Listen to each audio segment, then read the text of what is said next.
English में दो word है लैंड और बोरो। लैंड का मतलब हमेशा याद रखिएगा to give something to somebody, किसी को उधार देना, किसी कोई चीज उधार के तौर पे देना, उसको कहते हैं लैंड। ओके, और याद रखिएगा बोरो का मतलब है to get something from someone somebody, जो भी।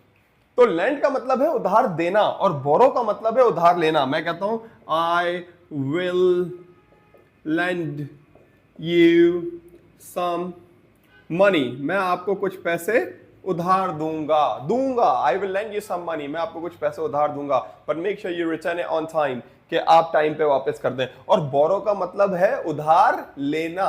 ओके, टू गेट समथिंग, क्या ना, आई बोरो सम मनी, क्या मैं कुछ पैसे उधार ले सकता हूं।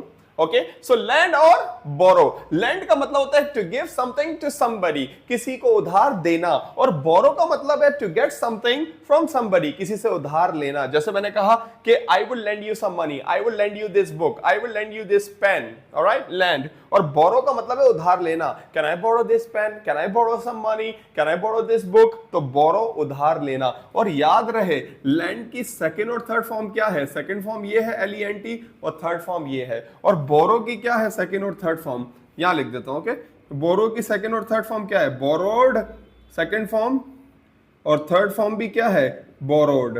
ओके, और लैंड की मैंने कहा LENT सेकंड और थर्ड फॉर्म, यानी मेनली ये दोनों वर्ब हैं। ओके, सो लैंड का मतलब है उधार देना और बोरो का मतलब है उधार के तौर पे कोई चीज लेना। I hope you understand now. This is your turn to make sentences on land and borrow. Thank you.